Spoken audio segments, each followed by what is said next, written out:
अस्सलाम वालेकुम friends, everyday science YouTube channel की एक नई वीडियो में मैं आप लोगों को खुशामदीद कहता हूँ। दोस्तों, आज की इस वीडियो में हम 10th क्लास की मैथ की जो न्यू बुक आई है उसकी मश्क नंबर 8/2 का उर्दू मीडियम में सलूशन सीखेंगे।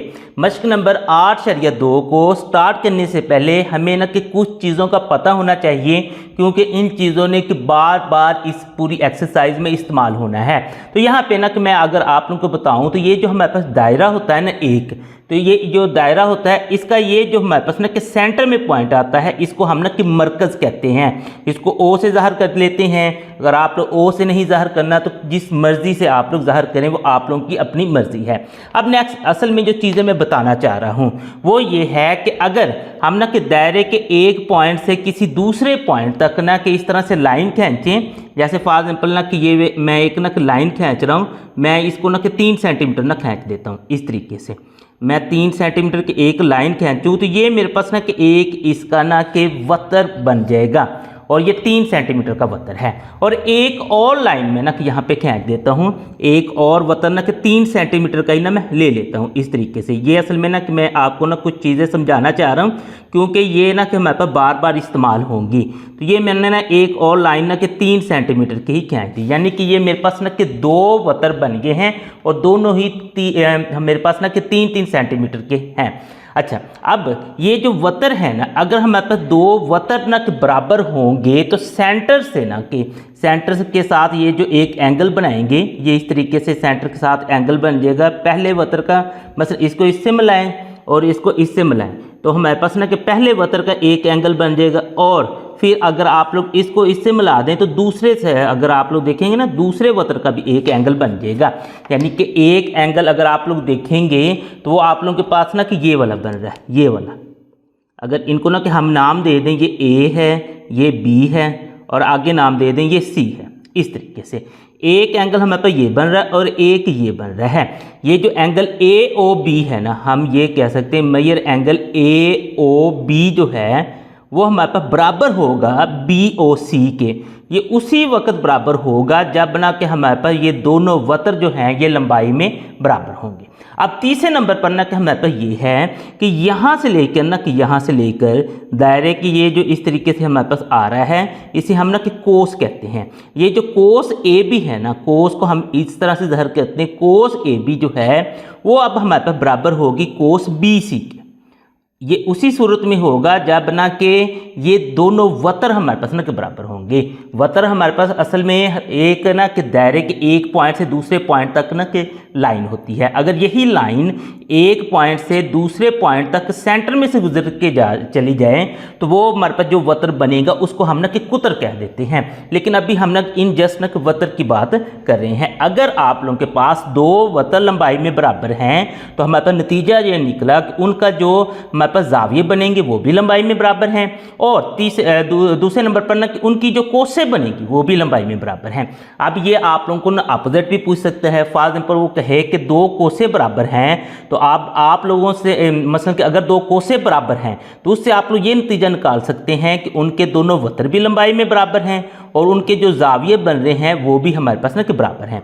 या इस तरह कह दे कि 2 जाविये अगर बराबर हैं तो फिर क्या हम ना कि ये नतीजा निकाल सकते हैं कि दोनों उनके एंगल्स भी बराबर होंगे और दोनों कोसें भी बराबर होंगी। यानी कि जिस मर्जी तरीके से वो कहेगा आपने इस चीज़ को कि याद रखना है कि 2 वतर बराबर हैं तो उनके जो जाविये बन रहे हैं वो भी बराबर हैं, उनकी जो कोसें बन रही है वो भी बराबर हैं। अगर 2 कोसें बराबर हैं तो उनके ये जो वतरों की लंबाइयाँ ये बराबर हैं और उनके जो जाविये हैं वो बराबर हैं। इसी तरीके से अगर 2 जाविये बराबर हैं तो उनके जो हमारे पास वतर बन रहे हैं वो भी बराबर होंगे और कोसें भी उनकी बराबर होंगी। तो चलें बस इतना का आपने चीज़ें याद रखनी है, यही चीज़ें ना कि पूरी एक्सरसाइज में इस्तेमाल होंगी। तो हम लेते हैं जी पहले सवाल। पहले सवाल में वो कहता है कि दी गई शक्ल में अगर P Q Q R S और एस टी, यानी ये P Q Q R S और एस टी ये बराबर हैं। ये तो उसने चलें बता दी ना। अगर फॉर एग्जाम्पल किसी सवाल में वो बताए ना और ये इस तरह से ना कि छोटी छोटी लाइनें ना इस तरह से लगा दे तो इसका भी मतलब ये है कि ये इसके बराबर है, इसके बराबर है, ये इसके बराबर है। अगर ना बताया हो तो फिर भी आपको ना कि ये पता होना चाहिए कि ये आपस में बराबर होती हैं। अब नेक्स्ट वो कहता है कि पी ओ टी, ये जो एंगल है ना पी ओ टी, ये उसने ये नहीं कहा कि ये बराबर है, मतलब कि बस ये चीज़ें कही कि बराबर हैं। वो कहता है कि एंगल जो POT बन रहा है ना वो 70 डिग्री का है। तो आपने इस x की कीमत मालूम करनी है। तो इस x की ना हम कीमत मालूम करते हैं। अब हमें मालूम क्या क्या है यहाँ पे ना कि हम सॉल्व कर लेते हैं। अब हमें मालूम ये है कि यहाँ पे ना कि हम लिख देते हैं। अब हमें मालूम है PQ जो है ये बराबर है, QR है ये बराबर है, RS बराबर है और ST बराबर है। ये हमें मालूम है, ये बराबर है। अब इनके जो एंगल्स बनेंगे जो अभी मैंने आपको समझाया था कि वो भी क्या होने चाहिए, बराबर होने चाहिए। लेकिन ये देखें ना PQ का यहाँ पे एंगल नहीं बन रहा। तो वो अब हम क्या कहते हैं कि थोड़ा सा ना अपनी तरफ से ना खुद इसका एंगल के लिए ना लाइन खींच देते हैं। ये अब हमारे पास ना कि एंगल बन जाएगा इस वतर का, PQ वतर का अब एंगल बन गया POQ। अब ये जो हमारे पास QR वतर है उसका भी एंगल बन गया QOR। अब इसी तरीके से इन दो वतरों के भी ना हम एंगल बना लेते हैं अपनी तरफ से लाइन खींच के। ये इस तरीके से ये मैंने लाइन खींच दी ताकि ना कि मैं एंगल बना सकूं।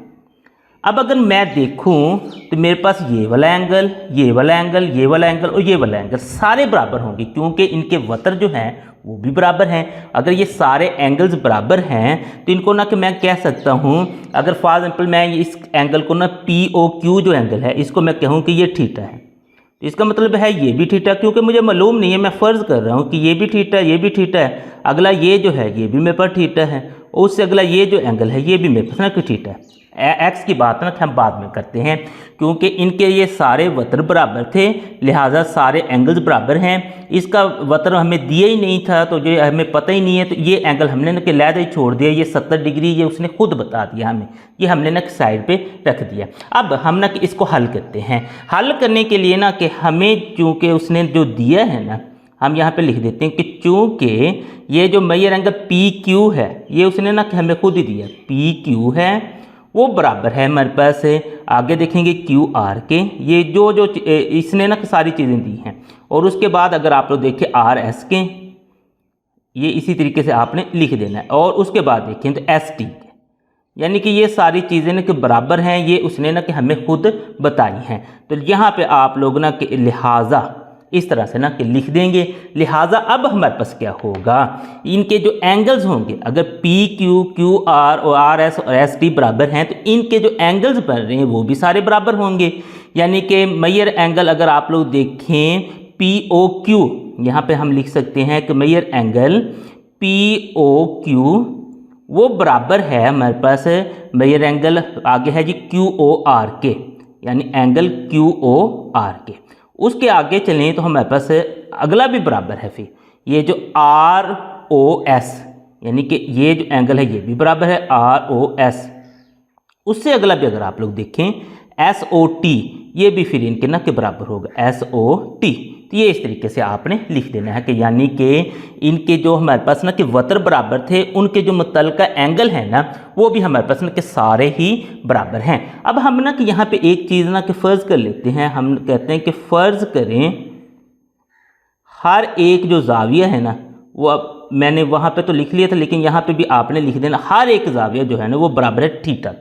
ये हमने ना कि फ़र्ज़ कर लिया कि हर एक जाविया ये भी थीटा, ये भी थीटा, ये भी थीटा और ये भी थीटा है।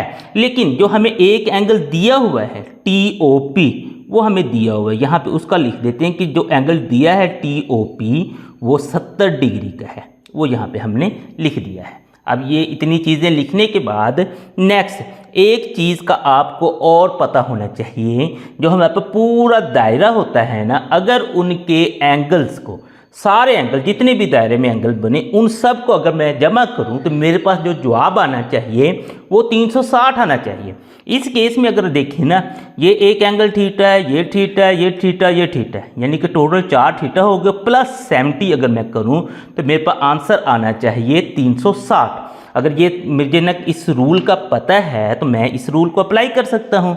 तो यहाँ पे मैं ना कि फिर लिख देता हूँ कि मेरे पास ये जो मेजर एंगल POQ है जमा मेजर एंगल QOR जमा मेजर एंगल ROS, SOT और TOP, ये सारे इनको मैं जमा करता हूँ और बराबर 60 के लिख लेता हूँ। तो यहाँ पे ना मैं सबको फिर लिख देता हूँ इस तरीके से।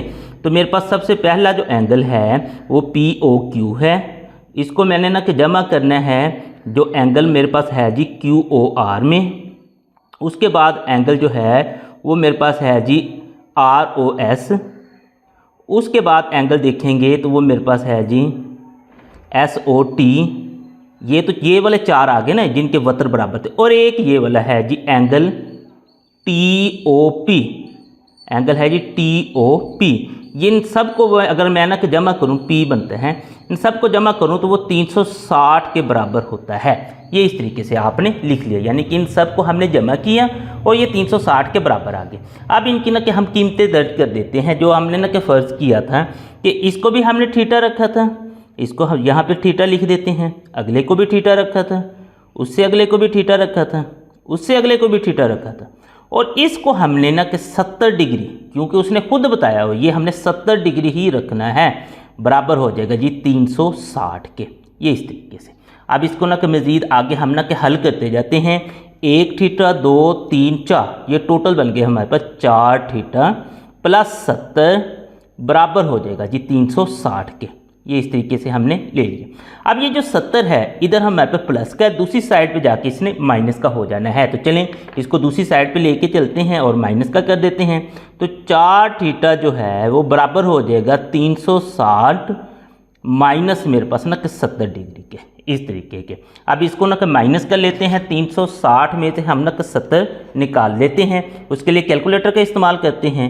360 माइनस 70 करेंगे तो आंसर 290 आ जाएगा। तो यहाँ पे आपने लिख देना है कि 4 थीटा बराबर हो गया जी 290 के, इस तरीके से। अब हमें सिर्फ थीटा की कीमत चाहिए। ये 4 जो है वो हमारे पास इजाफी है। अगर ये यहाँ पे इजाफी है तो दूसरी साइड पे जाके, यहाँ पे ज़रब हो रहा है, दूसरी साइड पे जाके इसमें तकसीम हो जाए, यानी कि थीटा बराबर हो जाएगा 290 तकसीम 4। अब 290 को 4 पे तकसीम कर देते हैं। यहाँ पे ना कि हम कैलकुलेटर का इस्तेमाल कर लेते हैं। 290 तकसीम 4 इक्वल करेंगे तो आंसर 72.5 आ गया है, यानी कि थीटा का जो हमारे पास जवाब आ गया है वो जी 72.5 डिग्री आ गया है। अब यहाँ पे देखें ना, हमने थीटा की कीमत नहीं मालूम करनी थी, हमने कीमत मालूम करनी थी एक्स की। अब यहाँ पे अगर मैं एक्स को देखूँ ना तो वो मेरे पास ना एक ये थीटा और एक ये थीटा, यानी 2 थीटा को मिला के मेरे पास एक्स बनता है। यहाँ पे आप लोग देख सकते हैं, यानी एक्स था इस पूरे एंगल का नाम, ये जो एंगल है ना इस पूरे का नाम एक्स था। अब इस एक्स में हमारे पास 1 थीटा और 2 थीटा, यानी 2 थीटा आ रहे हैं। अब यहाँ पे ना मैं लिख सकता हूँ कि एक्स बराबर है 2 थीटा के, इस तरीके से। अब थीटा की कीमत मैंने मालूम कर ली है, वो 72.5 है, तो लिहाजा मैं थीटा की जगह उसकी कीमत दर्ज कर देता हूँ 72.5। अब इन दोनों को ना कि हम ज़रब दे देते हैं, यानी 72.5 को 2 से हम ज़रब देते हैं। यहाँ पे कैलकुलेटर ले आते हैं। 72 मेरे पास है जी 5 ज़रब 2, जैसे इक्वल करेंगे तो आंसर 145 आ जाएगा, यानी कि इस एक्स का जो मेरे पास ना के कीमत निकली है वो 145 डिग्री निकली है। तो इस तरीके से आपने इस पूरे सवाल को हल कर लिया और एक्स की कीमत जो थी वो निकाल ली है।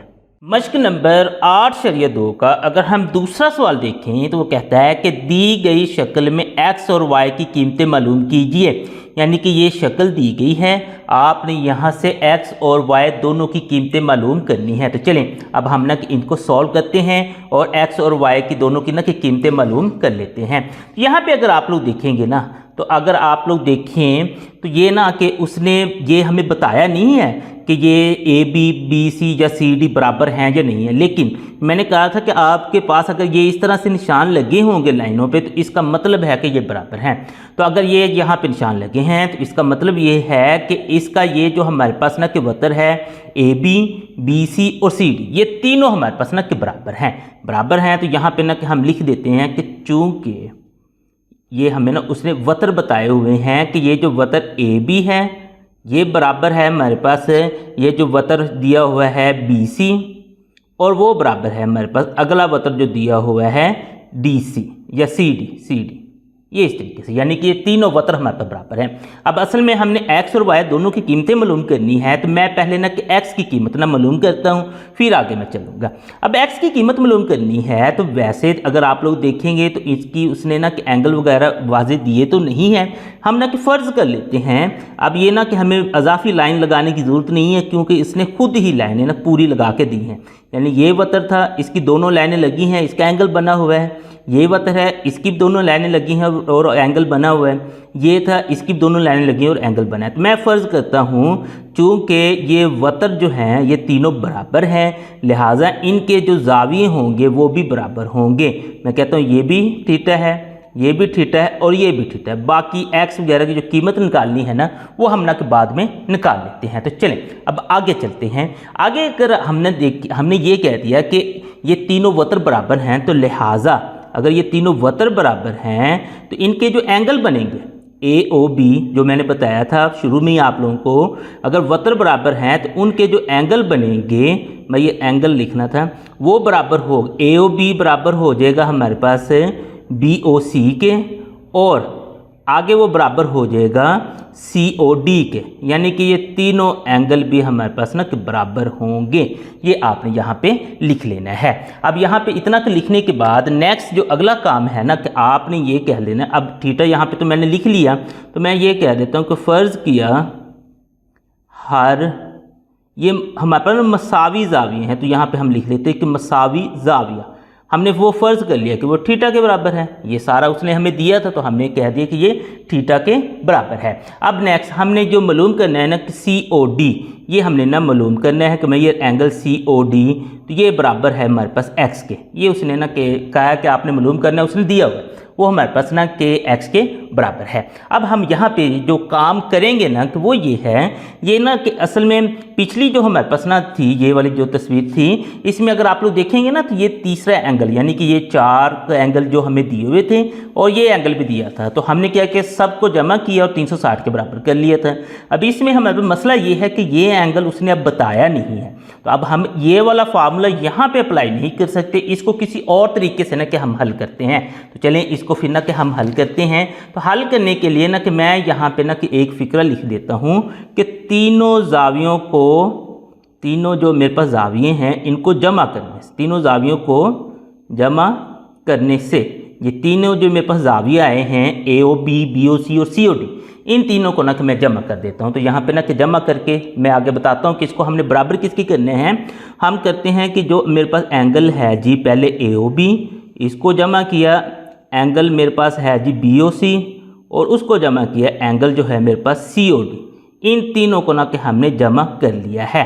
अब जमा करने के बाद अगर आप लोग देखें ना, मैं यहाँ से ये वाला एक एंगल, ये वाला एंगल और ये वाला एंगल, इन तीनों को अगर जमा करूं तो ये एक बड़े एंगल यहाँ से लेकर ना कि यहाँ से, मतलब यहाँ से लेके यहाँ तक ये मेरे पास ना पूरा बन जाता है। अगर मैंने इन तीनों को जमा करके ना कि लिखा है तो मैं फिर लिख सकता हूँ कि ये मेरे पास बन जाएंगे ए ओ डी के बराबर। ए ओ डी, ये सारा जो हमारे पास ना कि तीनों का ज़ावियों को मिला के मेरे पास बनता है ए ओ डी। तो मैं यहाँ पे लिख देता हूँ ए ओ डी। ये देखें मसलन कि मैंने जमा किया सबको और ये मेरे पास ना बराबर आ गया ए ओ डी के। अब इनके ना कि हम कीमतें दर्ज कर देते हैं। ये जो था इसको भी हमने थीटा लिया है, ये है इसको भी थीटा लिया है, ये है इसको भी थीटा लिया है। अब ये हमारे पास किसके बराबर होगा, ये 1 थीटा, 2 थीटा और 3 थीटा, इन सब को ना कि हम 3 थीटा के बराबर इसको पूरा कर देते हैं। यानी कि सबको जमा किया तो वो 3 थीटा के बराबर ही आना था। ये तो ना कि हमारे पास ना कि उसने दिया ही हुआ था। अब देखें भी नेक्स्ट अगला जो काम है, मैं ये कहता हूँ कि ये जो ना इसने ये थीटा और ये थीटा, इन दोनों को ना कि जमा किया 154 के बराबर है, और ये वाला थीटा एक्स के बराबर है। हम कहते हैं कि ये वाला जो थीटा है ये तो चलो एक्स के बराबर आ गया, ये थीटा और ये थीटा यानी कि दोनों थीटों को ना कि जमा कर दिया। हम इन दोनों को जमा कर देते हैं और बराबर हो जाता है हमारे पास 3 थीटा के, इस तरीके से। अब देखें भी नेक्स्ट अगला जो काम हमारे, सॉरी इसको ना कि अभी हम ना कि थीटा के बराबर ही रहने देते हैं। बस इन दोनों को ना कि हमने जमा कर दिया, इन दोनों को जमा कर दिया, ये ट्रू थीटा हमने बना दिया। अब नेक्स्ट आगे हम ना कि मज़ीद इसको ना कि हल करते हैं। अब ये जो 2 थीटा है यानी ये इन दोनों को मिलाएं तो 154 के बराबर होता है।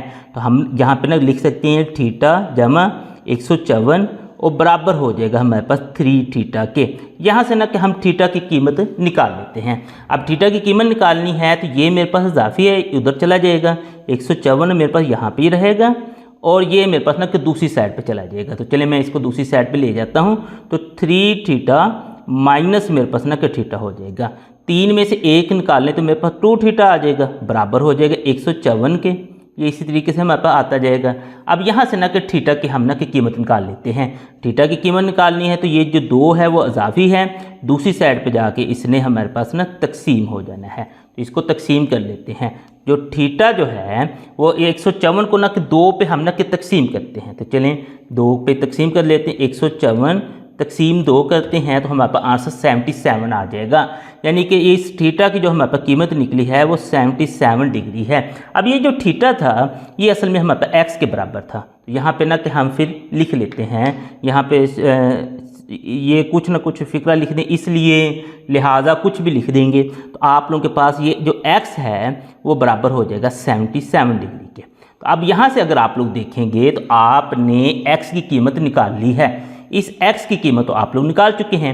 अब हमारी बारी आती है y की कीमत निकालने की, तो चलें अब इसी को ना कि हम y की कीमत के लिए ना कि सॉल्व करते हैं। अब y की कीमत के लिए हमने अगर सॉल्व करना है तो अगर आप लोग देखेंगे ना, जैसे मैंने शुरू में आपको बताया था कि अगर आप लोगों के पास ना के 3 वतर लंबाई में बराबर हों तो सबसे पहला जो काम होता है वो ये है कि उनके ज़ाविये बराबर होंगे।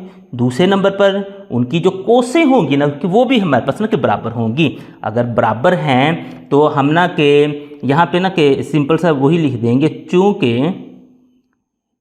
हमने इसको ना सॉल्व करना है तो हम यहाँ पे लिखते हैं चूँकि ये जो हमारे पास ना के लंबाई है यानी कि ए बी जो है, वतर ए बी जो है वो बराबर है वतर बी सी के, और वो बराबर है वतर हमारे पास ना कि सी डी के। अगर ये बराबर हैं तो लिहाजा जो इनकी कोसें होंगी, आगे चूंकि हमने एंगल का मालूम करना तो हमने एंगल का कर दिया था, अब चूंकि हमने कोसें मालूम करनी है तो हम कोसों पे आ जाते हैं।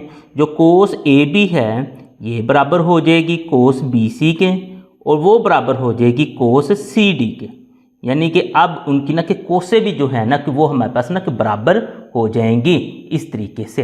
अब कोसें अगर बराबर हैं तो हम ये ना एक चीज़ फ़र्ज़ कर लेते हैं कि हर कोस की ना लंबाई, हम फ़र्ज़ करते हैं कि ये जो कोसें सारी उसने दी हुई हैं, हर कोस की जो लंबाई है, अब चूँकि हमने y मालूम करना है तो हम इसको कह देते हैं कि फॉर एग्जाम्पल ना कि z, हर कोस की लंबाई ना कि मेरे पास z सेंटीमीटर है, हमने ये ना कि फ़र्ज़ कर दिया है।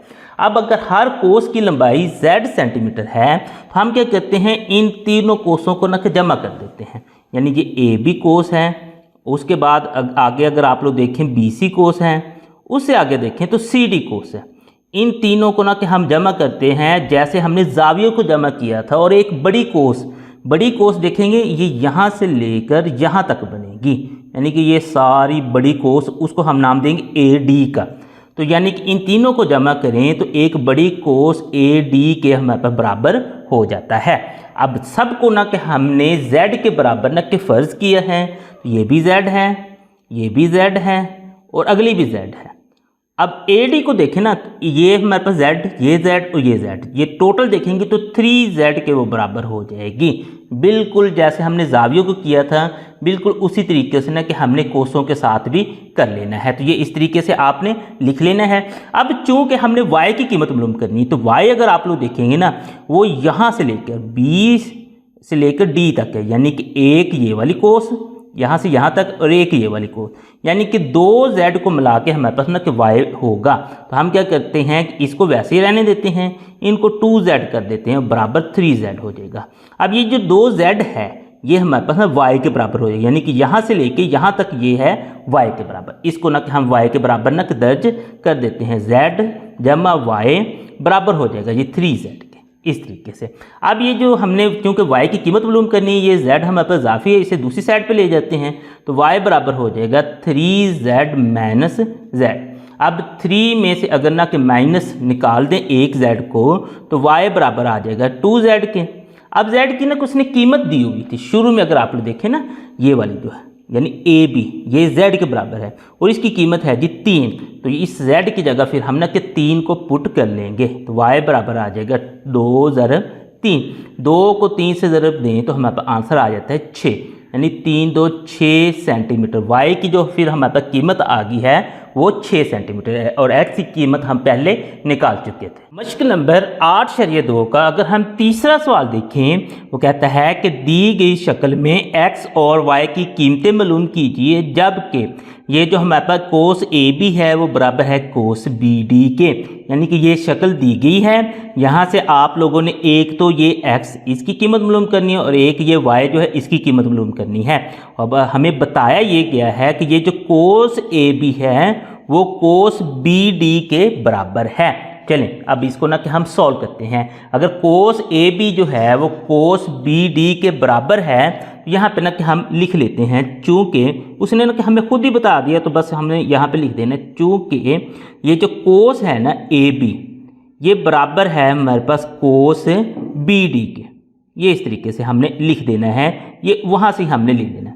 तो यहाँ पे फिर ना कि एक आप लोग लिख देंगे लिहाजा अगर ये दोनों कोसे बराबर हैं, अगर ये दोनों कोसे बराबर, इसका मतलब ये है कि इनके ये जो एंगल्स हैं, क्योंकि x हमने एंगल मालूम करना है, इनके जो एंगल्स हैं ना वो भी बराबर होंगे। यानी AB का जो एंगल है AOB ये बराबर हो जाएगा मेजर एंगल AOB जो है वो बराबर हो जाएगा हमारे पास मेजर एंगल हमारे पास बल्कि BOD के। BD है ना BOD, C पे नहीं जाएंगे क्योंकि कोस यहाँ से यहाँ तक वो कह रहा है बराबर है B से D तक, तो एंगल भी BOD हम लेंगे। तो एंगल हम ले लेते हैं BOD, यानी AOB बराबर है BOD के। अब अगर आप लोग देखें ना एंगल जो AOB है उसने खुद ही बता दिया वो 80 डिग्री के बराबर है। यहाँ पे आप लिख दें कि ये 80 डिग्री के बराबर है। आगे देखें BOD में अगर आप लोग देखें ना BOD में दो एंगल आते हैं, एक x आता है और एक 52 आता है। इन दोनों को फिर हमें मिला के ही लिखना पड़ेगा, x जमा 52। ये इस तरीके से हमने लिख लिया। अब लिखने के बाद नेक्स्ट जो अगला काम है हमारे पास x की यहाँ से कीमत हम निकाल लेते हैं। तो चलें x की कीमत निकालते हैं। तो हमारे पास x की कीमत अब जब हमने निकालनी है तो ये 52 जो है वो अजाफी है, ये दूसरी साइड पे आके इसने माइनस हो जाना है, यानी 80 माइनस 52 हो जाएगा, बराबर है जी x के। तो x बराबर हमारे पास हो जाएगा 80 में से आपने 52 को माइनस कर देना है। उसके लिए कैलकुलेटर का इस्तेमाल कर लेते हैं। 80 माइनस 52 इक्वल करेंगे 28 हमारे पास आंसर आ जाएगा, यानी x जो है वो 28 हमारे पास इसका आंसर आ गया है। x की कीमत हमने निकाल ली है। अब x की कीमत निकालने के बाद हम चलते हैं y की कीमत निकालने पे। तो y की कीमत निकालने के लिए भी बिल्कुल वही हमने काम करना है, क्योंकि हमें जो पता है इसकी जो कोस AB है, कोस जो AB है वो बराबर है हमारे पास कोस BD के। ये चीज़ हमें ना उसने बताई हुई है, AB बराबर है BD के। अब अगर ये AB बराबर है हमारे पास BD के, तो अब यहाँ से हम देखते हैं कि इसमें कोसे उसने दी क्या क्या हैं। अगर यहाँ पे देखिए ना AB जो कोस है ये उसने खुद बता दी, AB जो कोस ये 6 सेंटीमीटर है। तो यहाँ पे हम लिख लेते हैं कि भाई ये तो 6 सेंटीमीटर मेरे पास है। आगे है जी कोस BD जो कोस है वो यहाँ से लेके यहाँ तक है। वो कहता है यहाँ से यहाँ तक 2 है और यहाँ से यहाँ तक y है। अगर हमने BD को लेना है तो इन दोनों को हमें जमा करना पड़ेगा, यानी 2 सेंटीमीटर और जमा हमारे पास ना कि y हो जाएगा इस तरीके से। अब चूंकि हमने y की कीमत निकालनी है तो हम क्या करेंगे, इस 2 को इधर ले आएंगे तो 6 माइनस 2 हो जाएगा बराबर y के। तो y बराबर हमारे पास हो जाएगा 6 में से 2 अगर निकालें तो 4, तो इसको हम लिख देते हैं 4 सेंटीमीटर। तो इस तरीके से आपने x और y दोनों की कीमतें निकाल लेनी है। मश्क नंबर 8/2 का अगर हम चौथा सवाल देखें तो वो कहता है कि एक दायरवी ट्रैक में दो मुतमासल कोसें मरकज़ पर 60 डिग्री की ज़ाविया बनाती हैं। अगर दायरा के एक वतर की लंबाई 10 मीटर हो तो दूसरे वतर की लंबाई मालूम कीजिए। तो सबसे पहले अगर आप लोग देखें ना वो कहता है कि दायरवी ट्रैक है, तो आपने क्या करना है कि इस तरह से प्रकार लेनी है, इसको ना कि मुनासिब सा खोल करना कि एक दायरा लगा लेना है। तो इस तरीके से ना कि मैं यहाँ पे ना एक दायरा बना रहा हूँ, आपने इस प्रकार के ज़रिए ना दायरा बना लेना है इस तरीके से। ये देखिए ये दायरा बन गया है। दायरा बनाने के बाद यहाँ पे अगर आप लोग देखें तो ये उसका ना कि मरकज़ है, इसको ना कि हम इस मरकज़ को ना O का नाम दे देते हैं। वो कहता है कि दायरवी ट्रैक में दो मुतमासल कोसें हैं, यानी कि दो कोसें हैं एक जैसी। अब अगर एक जैसी दो कोसें अगर लगानी है तो मैं ना के प्रकार को ना कि मुनासिब सा खोल लेता हूँ। यहाँ से ना कि मैं फॉर एग्जाम्पल कहता हूँ कि ये एक कोस है और बिल्कुल ना कि इतने ही ना के लेंथ की मैं दूसरी कोस भी लगा लेता हूँ, यानी कि मुतमासल हो, बिल्कुल एक जैसी दोनों कोसें होनी चाहिए। असल में कोस जो होती है ना वो हमारे पास दायरे का ही हिस्सा होती है। तो ये दो मुतमासल कोसें हैं और वो कहता है कि वो 60 डिग्री का जाविया बनाते हैं। चलें इन कोसों को ना कि हम यहाँ पे ना कि खींच देते हैं। ये यहाँ से यहाँ तक कोस है, ये भी 60 डिग्री का जाविया बनाती है और ये वाली जो कोस है ये भी ना कि मरकज़ से 60 डिग्री का ही जाविया बनाती है। इस तरीके से आपने ये दोनों कोसें बना लेनी है और यहाँ पे ना कि मेंशन कर दें ये भी 60 डिग्री का जाविया बना रही है और ये भी 60 डिग्री का जाविया बना रही है, इस तरीके से। अब नेक्स्ट अगली चीज़ वो कहता है कि अगर दायरा के वतर की लंबाई 10 मीटर हो तो, यानी कि ये जो कोसों से एक मतलब वतर बन रहा है ना इस तरीके से, वो कहता है इसकी अगर लंबाई 10 मीटर है तो आपने दूसरे की ना कि लंबाई मालूम करनी है, यानी कि ये वाला जो है ना इसकी लंबाई मालूम करनी है। तो इनको ना कि पहले हम नाम वगैरह दे दें और फिर सॉल्व करते हैं। मैं कहता हूँ कि फॉर एग्जाम्पल ये ए है, ये मेरे पास बी है और ये सी है, यानी कि पहला जो मेरे पास ना कि पहली कोस मैंने जो ए बी बनाई थी वो बराबर है बी सी के। तो यहाँ पे ना कि हम लिख देते हैं चूँकि बल्कि ना हम यहाँ पे लिख देते हैं कि ए बी हमारे पास जो एक कोस है ए बी और दूसरे नंबर पर बी सी। ए बी और बी सी हमारे पास ना कि दायरे की दो कोसें हैं, दायरे की कोसें और ओ मरकज़ है। ये हमें ना कि यहाँ से पता ही है कि ए बी और बी सी दोनों कोसें हैं और ओ जो है वो उसका मरकज़ है।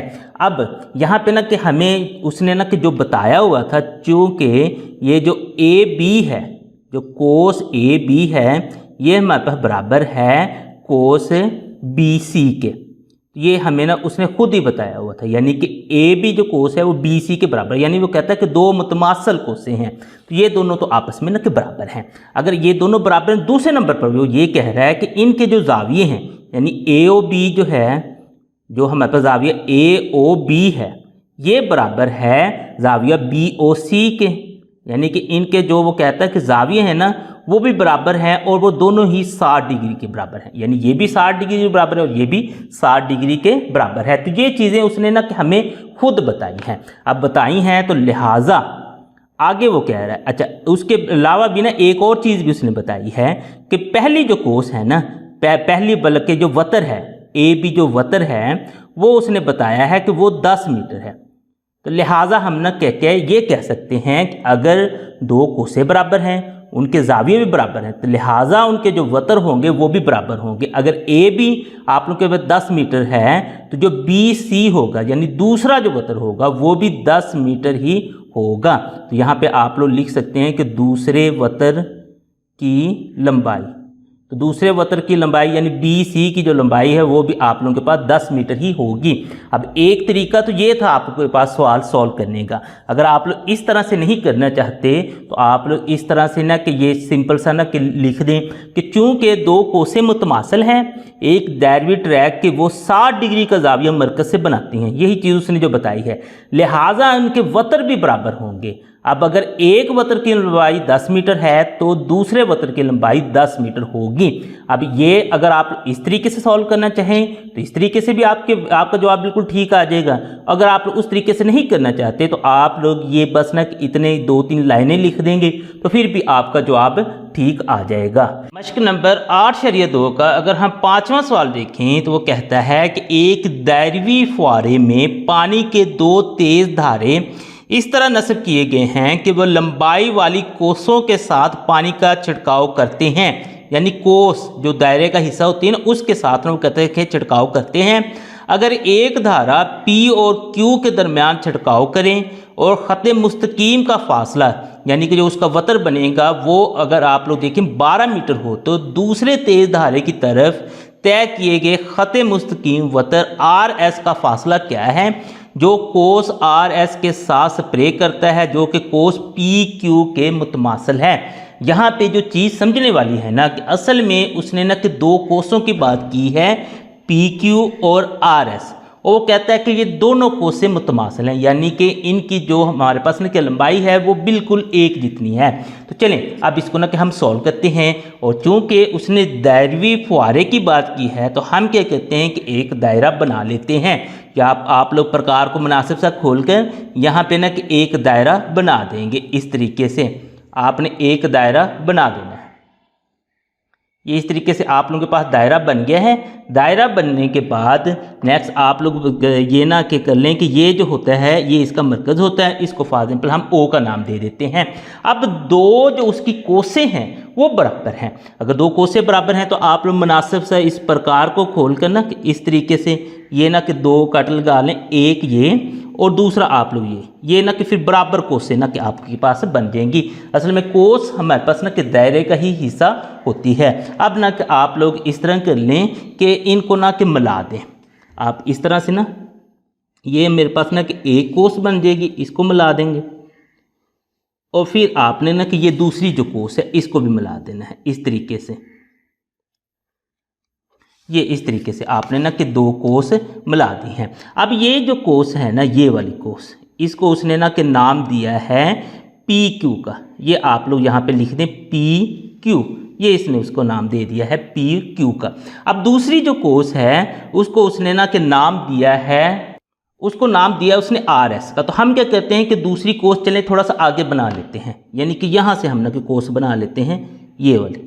इसको ना कि हम आर एस का नाम दे देते हैं ताकि ना कि आपको समझने में थोड़ी सी आसानी हो। तो हम इसको उसको ना कि नाम दे देते हैं आर एस। ये भी बिल्कुल ना कि हमने उस जितनी पहले वाली पे मैच वही हमने यहाँ पे रखी है। ये कोस है हमारे पास आर एस। तो ये इस तरह मतलब कि पहला जो आपका फुहारा लगा है ना उसने इस यानी यहाँ तक उसने छिड़काव करना है, दूसरा जो है वो यहाँ तक छिड़काव करना है। अब उसने ना कि हमें ये बताया है कि ये जो पी क्यू है ना इसका जो वतर है, वतर हमारे पास ये इस तरह से ना कि सीधी लाइन आएगी, इस तरह सीधी लाइन आएगी, उसकी उसने लंबाई बता दी है 12 मीटर है। तो अब आपने क्या करना है इस आर एस की ना कि लंबाई मालूम करनी है। इस ये जो आर एस है इसकी ना कि लंबाई मालूम करनी है। अब यहाँ पे ना कि जो चीज़ आप लोग के ना कि समझने वाली है वो ये है कि यहाँ पे चले ना कि पहले तो हम ना ये लिख लें कि ए बी बल्कि पी क्यू और आर एस ये इसने ना खुद बताई थी। पी क्यू हम ये कह देते हैं कि पी क्यू और जो आर एस हैं ये हमारे पास ना के दो मुतमासल कोसें हैं, क्योंकि उसने ये हमें बताया कि मुतमासल हैं यानी एक जैसे एक मुतमासल कोसें हैं और ओ दायरा का मरकज़ है। ये इस तरीके से आपने लिख लेना है, मरकज़ है।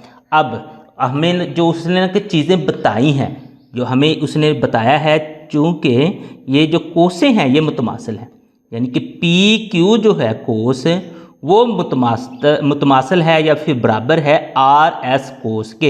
इस तरीके से अब ये दोनों कोसें हमारे पास मुतमासल हैं और इसमें ना कि उसने एक जो है ना कि वतर जो है पी क्यू वो दे दिया है, वो 12 मीटर का है, ये उसने हमें बताया है। अब हमें ये पता है कि अगर वतर जो है ना कि वो हमारे पास ना कि अगर दो कोसें मुतमासल होंगी तो उनके जो वतर बनेंगे ना वो भी हमारे पास मुतमासल होंगे यानी बराबर होंगे। लिहाजा आप लोग यहाँ पे ना कि फ़िक्रा लिख सकते हैं कि अगर दो कोसें मुतमासल हों तो वतर भी मुतमासल होते हैं। ये आप लोग लिख सकते हैं, मुतमासल होते हैं। तो यहाँ पे पी क्यू अगर 12 सेंटीमीटर है तो लिहाजा फिर जो हमारे पास ना यहाँ पे आप लोग लिखते हैं लिहाजा कि जो फिर आर एस जो है, आर एस जो वतर है वो भी हमारे पास 12 मीटर ही होगा। तो इस तरीके से आपके पास ये सवाल सॉल्व हो गया है। मश्क नंबर 8/2 का अगर हम छठा सवाल देखें तो वो कहता है कि एक दायरवी पार्क में दो रास्ते ए बी और सी डी सीधे रास्ते वतर हैं जिनकी लंबाई 14 मीटर है। इन रास्तों से बनने वाली कोस गिरा के बारे में आप क्या जानते हैं या उनके बारे में क्या कहा जा सकता है। तो सबसे पहले तो आप ये देखें ना वो कहता है कि दायरवी पार्क है, तो इसका मतलब ये है कि आपको यहाँ पे एक दायरा बनाना पड़ेगा मुनासिब सी ये प्रकार खोलकर। इस तरीके से आपने ये दायरा बना लेना है, इस तरीके से आपने दायरा बना लेना है। कोस के जरिए इसके प्रकार के जरिए दायरा बना रहे हैं। दायरा बनाने के बाद नेक्स्ट ये देखेंगे तो ये इसका ना कि मरकज़ होता है, ये वाला, ये इसका हमारे पास मरकज़ है, इसको नाम हम ओ का दे देते हैं। अब वो कहता है कि दो रास्ते आपने बनाने हैं ए बी और सी डी। हम ना कि इधर से ना कि दो रास्ते बना देते हैं, एक ए बी इस तरीके से और एक ये वाला हम ना कि इधर से बना देते हैं सी डी। और हम फ़र्ज़ करते हैं कि ये दोनों ना कि बराबर हैं। इसको हम नाम दे देते हैं ए बी और इसको नाम दे देते हैं सी डी के, इस तरीके से। अब वो कहता है कि इनकी ये जो कोस सगीरा बनती है, अब तो हमारे पास कोस दो तरह की होती है, एक कोस सगीरा और एक कोस कबीरा। अब जो कोस सगीरा हमारे पास होती है ना, वो आधे जो हमारे पास ना कि हाफ सर्कल होता है ना, उससे छोटी होती है। इसका अगर मैं हाफ सर्कल बनाऊंगा ना, वो यहाँ तक बनेगा। इसकी जो मेरे पास कोस बनेगी, इससे जो अगर बड़ी कोस बनेगी तो वो मेरे पास कबीरा हो जाएगी, और इस हाफ सर्कल छोटी बनेगी तो वो सगीरा होगी। तो दोनों केसेस में देखें तो आप लोगों के पास छोटी ही बन रही है, यानी कि ये कोस सगीरा ही है। तो यहाँ पे आप लोग देख लें कोस सगीरा है। तो आगे नेक्स्ट ना मैं यहाँ पे लिख लेता हूँ कि हमारे पास ना कि ये ए बी और सी डी जो है, ए बी और जो सी डी है, ये मेरे पास ना कि दायरा के दो वतर हैं, दायरा के दो वतर हैं, और ओ जो है इसका इस दायरा का मरकज़ है। ये हमने इतना लिख लेना है क्योंकि ये काम हमने किया है। अब नेक्स्ट अगली जो चीज़ है वो ये है कि हमें ना उसने खुद ही बता दिया, चूँकि जो ए बी है, ए बी जो वतर है वो बराबर है सी डी के, और ये दोनों बराबर हैं 14 मीटर के। ये उसने ना कि हमें खुद बता दिया कि यानी 14 मीटर के बराबर हैं। अब नेक्स्ट हमने ना कि इनकी कोस के बारे में ना कि तबसरा करना है कि कोस इनकी ना कि क्या होगी। लिहाजा यहाँ पे ना कि फिर हम ना कि ये लिख सकते हैं कि अगर दायरा के दो जो हमारे पास वतर है ना मुतमासल हों तो उनसे बनने वाली जो कोस सगीरा है ना, कोस सगीरा भी मुतमासल होगी या बराबर होगी। ये आप लोग लिख लें, मुतमासल होंगी। अगर ये मुतमासल हैं तो इसका मतलब ये हो गया कि ये जो ए बी है, ए बी जो मेरे पास कोस है, कोस को हम इस तरीके से ज़ाहिर करते हैं, वो बराबर हो जाएगी कोस जो हमारे पास सी डी है, ये इस तरीके से। अब ये मुतमासल हैं तो आप लोग इसको ना इस तरीके से ज़ाहिर कर सकते हैं, क्योंकि ये कोसों की बात कर रही तो कोसे दोनों हमारे पास ना मुतमासल हैं। तो इस तरीके से ये वाला सवाल हमारे पास हल हो गया है। मश्क नंबर 8/2 का अगर हम 7वां सवाल देखें तो वो कहता है कि दो मुतमासल दायरवी घड़ियों, यहाँ पे ना आप लोग ये चीज़ याद रखें, दो मुतमासल दायरवी घड़ियों, यानी कि दो घड़ियाँ होनी चाहिए दायरवी शक्ल की और दोनों एक जैसी होनी चाहिए। में मिनट वाली सुई दोनों घड़ियों में मरकज़ से 3 की तरफ इशारा करती है। एक आराइशी तार दोनों घड़ियों पर 3 को 9 से मिलाती है। क्या दोनों घड़ियों पर 3 से 9 तक कोसे मुतमासल हैं या फिर नहीं, ये चीज़ हमने मालूम करनी है। तो सबसे पहले फिर हम ना कि घड़ियों को बना के ना कि अपने सामने रखते हैं, ताकि ना कि हमारे पास जो इसका आंसर है ना वो बिल्कुल वाज़ेह हो जाए। तो मैंने ना कि ये घड़ियाँ ऑलरेडी बनाई हुई हैं, ये मैंने आपके सामने रख दी हैं। अब इसमें देखिए भाई, दोनों घड़ियाँ मुतमासिल हैं और दायरवी हैं, एक जैसे ना कि हमने कि इसको रदात से बनाई हैं दोनों घड़ियाँ। अब देखिए भाई, वो कहता है कि पहली जो आप लोगों के पास ना कि जो दोनों घड़ियां हैं ना, उसमें वो सेंटर से 3 की तरफ ना के इशारा करता है, यानी सेंटर से 3 की तरफ हो जाता है। दोनों का ये हमारे पास सेंटर है और 3 की तरफ है, तो मैं ये सेंटर से ना कि 3 की तरफ इसको लेके जाता हूँ यहाँ इस तरीके से। अब इसका भी सेंटर से 3 की तरफ और इसका भी सेंटर से 3 की तरफ, ये इस तरीके से हमारे पास ना कि आ गया है। दोनों में आप लोग देख सकते हैं। अब नेक्स्ट कहता है आगे, कहता है कि एक तार है ना जो दोनों घड़ियों पर ना कि 3 को 9 से मिलाती है, यानी कि 3 को 9 से मिलाने वाली अब ना कि तार है। तो ये मैं ना कि 3 को 9 से मिला देता हूँ इस तरीके से, यानी इसी को ना कि हम खींच देंगे, 3 को 9 से मिला देंगे। अब वो कहता है कि आप लोग बताएं भाई इनका ना कि जो के कोस बनेगी ना कि वो क्या है, कोस मुतमासल हैं या नहीं। अब इसमें देखें ना कि 3 से 9 तक चाहे कोस ऊपर से देख लें चाहे नीचे से देख लें, तो वो हाफ दायरा हमारे पास बन रहा है ऊपर से भी और नीचे से भी। इसमें भी देखेंगे तो ऊपर से भी नीचे से भी, ये दोनों हमारे पास ना कि कोसे मुतमासल हैं। चाहे इन दोनों को कंपैरिजन कर लें, चाहे इन दोनों को, चाहे ऊपर नीचे से कर लें, चाहे इधर ऊपर नीचे से कर लें, यानी कि ये दोनों हमारे पास ना मुतमासल कोसे हैं। अब यही आंसर जो है वो अब आपने यहाँ पे लिख देना है। तो मैंने ये आंसर पहले लिखा हुआ है, आपने ये ना आंसर लिख लेना है। अब ये क्या है, वो कहते हैं दायरा नुमा घड़ियों की जिसामत एक जैसी है, जो उसने खुद बताई है, वो घड़ी के रुख पर मुतमासल है। 3 से 9 तक का फासला मरकज से गुजरने वाली एक सीधी लकीर यानी कि कुतर को ज़ाहिर करता है। अब ये देखिए ना, सीधी लकीर यानी कि कुतर, जो हमारे पास ना कि ये जो वतर होता है जो सेंटर में से गुजरता होता है ना, वो हमारे पास एक कुतर बना देता है। ये कुतर को ज़ाहिर करता है। चूँकि घड़ियाँ मुतमासल हैं, वो वतरों की लंबाई बराबर है, क्योंकि दोनों मुतमासल थी, वतरों की लंबाई तो बराबर है, इसलिए इनके कटे हुए कोस भी लाजमी तौर पर मुतमासल होंगे।